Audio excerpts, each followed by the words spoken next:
Hi, welcome to Chris Cook for You Too. Have I got a treat for you tonight?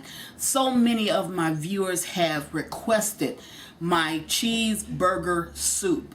Now, I must confess, this is not my recipe. It is my son's recipe. It is a fantastic dish, and my granddaughter is going to be preparing it. She prepared it for me when she came back from Texas. And man, I'm telling you, this is the best soup ever. So I want to give you the ingredients that we're going to be using.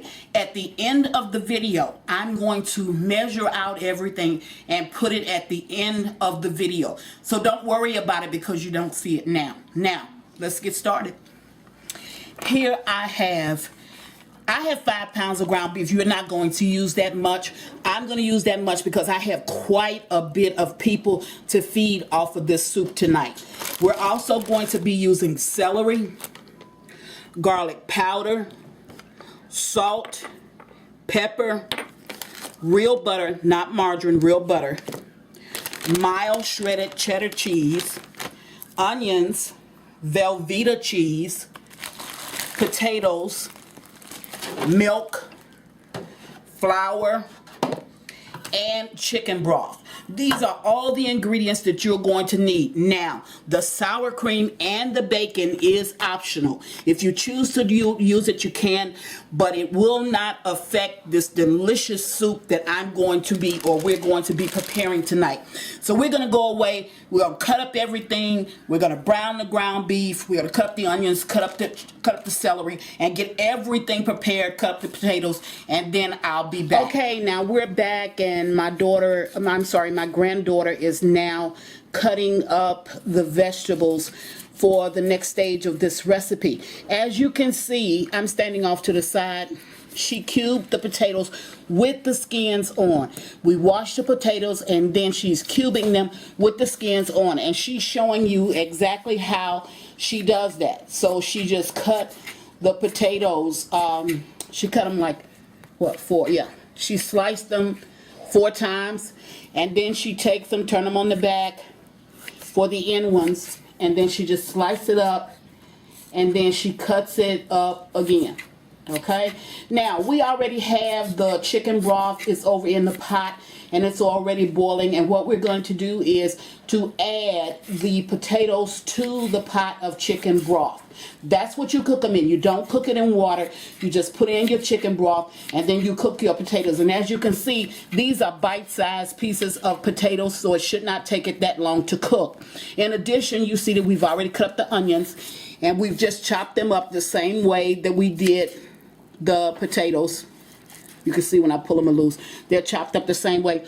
And I'm in the process of chopping up the celery now, but this is what it should look like once you cut it up.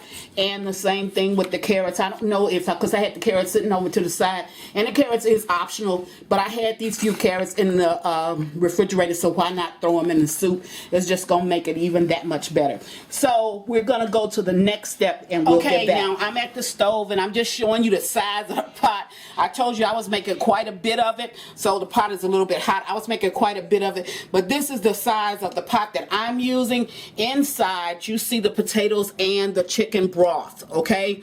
So it's getting ready to start to boil, but I just wanted to show you this step as she put in the vegetables into the pot. Make certain that you're putting it in the chicken broth. Okay, we'll be back. I'm still at the table cutting up the celery, which should be in that pan where she's sauteing the onions and the carrots. What she did was she put a pad of butter in it, enough to cover the bottom and a little bit over, and now she's sauteing up the carrots and the onions and the celery in that pot. Now remember, in the other pot, we only have the potatoes that are cooking inside of the chicken broth.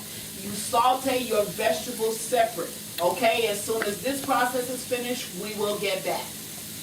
Okay, now I've put the bacon on a cookie sheet, so I'm going to put this in my oven because I want every piece to be crispy. So I'm going to put this in my oven, and I'm going to bake this off at 350 degrees. Now, I want to show you the vegetables because she's already done the vegetables, and they still have a crunch in them. And that's exactly the way that you want them. She set them on the back of the stove so that they can all marinate. Everything that's in there can marinate together.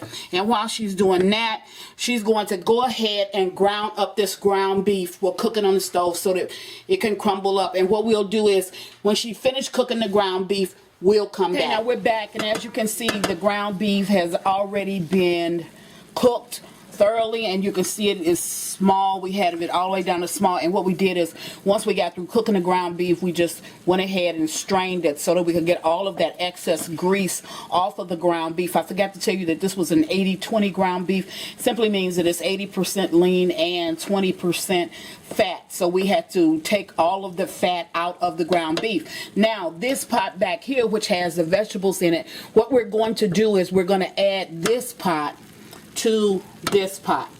Now she seasoned this by itself, and what she did was she over seasoned it a little bit because it's going to go into liquids, so just a little bit over seasoning. That's what she did with the vegetables, and the same thing with the ground beef. You can just season it, and you want to season them separately because it makes for better flavor, as opposed to you doing it all when you get it all in the pot and then try to season it. This is a very good soup, should come out very well. We'll get back to it the next stage. Okay, now that everything is mixed together, we're going to put it in the larger pot. Okay, I'm going to move this up close. And I'm going to put it over into the larger pot. And that's the next step. So, I'm going to get all of this over in the pot. And I want you to see the potatoes and the meat and the onions, all of the celery and everything that we had, the carrots. I'm gonna get this in and I'll be right back. Okay, while my granddaughter is at the stove and she's stirring the soup, I just wanted to show you this. I've already crunched up the bacon, but when you cook your bacon in the oven, this is the way it comes out. It comes out straight. It's not wavering at any point. So all you need to do is to just crumple the bacon up. Okay? And then we're going to add this to the soup, and we'll probably put a little bit on top of the soup. Now, back here you can see the cubes of Velvetta. And the reason why she cubed it like this is because it's easier to melt down if it's in small cubes as opposed to being in just one great big hunk. So this is the whole package of Velvetta that you saw, and she's going to be adding this to the soup as well. Now I have the flour and the milk sitting here, and inside of here I have 4 tablespoons, and this is just your kitchen tablespoon, 4 tablespoons of flour, because that's what we're going to use as a thickening agent. Now I've done this for so long until I really don't have to measure when it comes to making something like this. So this is just whole milk, and I'm going to take the whole milk, put it inside of the flour, and I'm just going to stir it up until it completely dissolves, and I don't want any lumps over inside of the flour mixture. So if you'll look at it, okay, you see it now, it kind of looks like pancake batter. I'm going to add just a little bit more milk to this. And I wanted to say something. If you are, that's just a piece of the Velvetta cheese. If you don't want to use bacon, make sure that you get real bacon bits. Do not get the generic or imitation bacon bits. You want real bacon bits if you want to use this. But I just think it gives you more of a homemade taste if you use just the regular bacon to go in it. So we're gonna go to the next stage. I just wanted to show you this. Be right back. Now we're back, and as you can see, I'm still sitting over here, and what I'm doing is I'm stirring up this flour mixture that I was telling you about, and I will let you see that. But what she's doing now is she's adding the cheese, the Velvetta cheese, down into the pot, but she's doing it one at a time. That's so it can go ahead and dissolve. And this is probably the longest and the tedious part of making this cheeseburger soup. And it's just because you don't want it to lump up in the bottom. So she's going to continue to add that Velvetta cheese that you saw that was on the table. She's going to continue to add that one at a time until we get that all in and everything is dissolved, and then we'll get that. Okay, now she's adding the last few pieces of the cheese to the mixture, and we just wanted to show you that it's really thickening up, and plus it has started to change colors. So now you're getting that orange color, and that's from the cheese being added.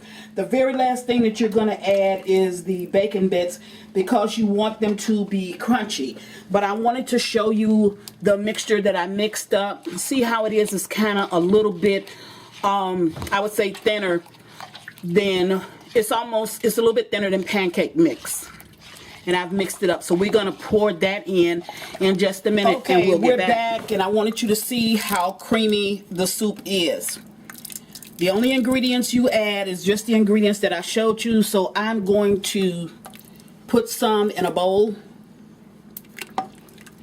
just to show you how it looks. Okay, that's enough.